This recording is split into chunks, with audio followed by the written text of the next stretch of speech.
Hello.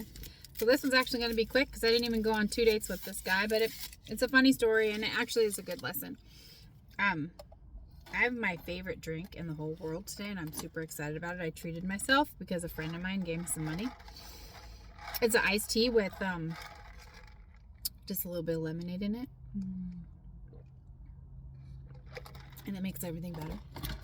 Okay, so I met this guy. Pretty sure we met on Facebook dating, but I can't remember exactly if that's where we met. But he was a law student. He had good prospects for his future goals, plans, dreams, everything lined up there. So I thought I'd give him a chance. We did have one date. We went and walked on a beach. It was summertime, I think, or like maybe late spring. I can't remember, but we did have a nice time on that date. We had a good conversation, lots to talk about. He met me there. He was respectful, all the things, to the point where I was up for meeting him for a second date.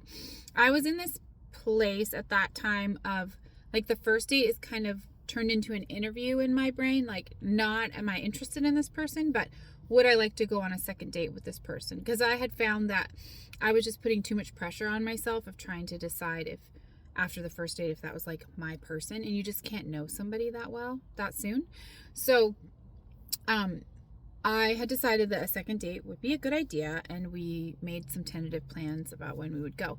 The date arrived, and the night before, he was confirming that the time still worked for me.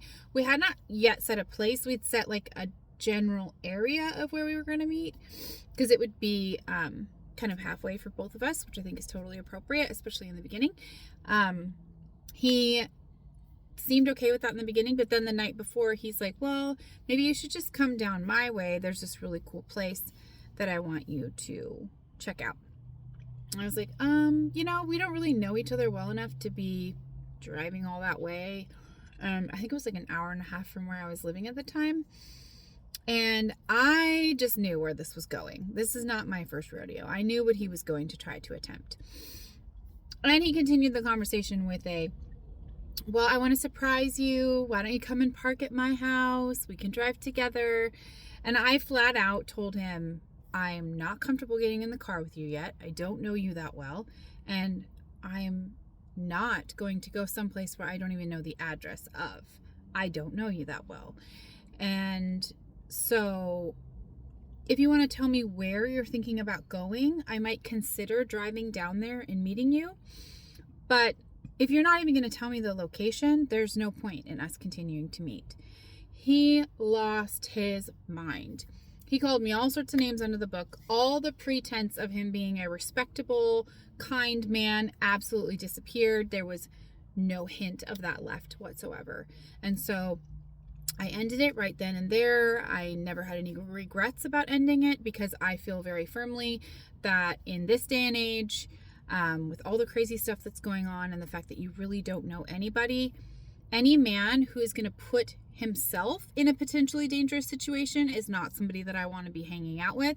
And any man who's going to assume a woman would be okay with going into a potentially dangerous situation is not somebody that I want to be around either. Like, the danger can come from both sides. It's not just from the men. Obviously, women are just as crazy as men are. And anybody who's just going to be like, oh yeah, I don't know you, but jump in my car and I'll take you to an undisclosed location. You're crazy. You're absolutely crazy. So yeah, I ended it. I never heard from him again. I'm pretty sure he just gave up because I wasn't going to, deal with all that nonsense. But anyway, that's that.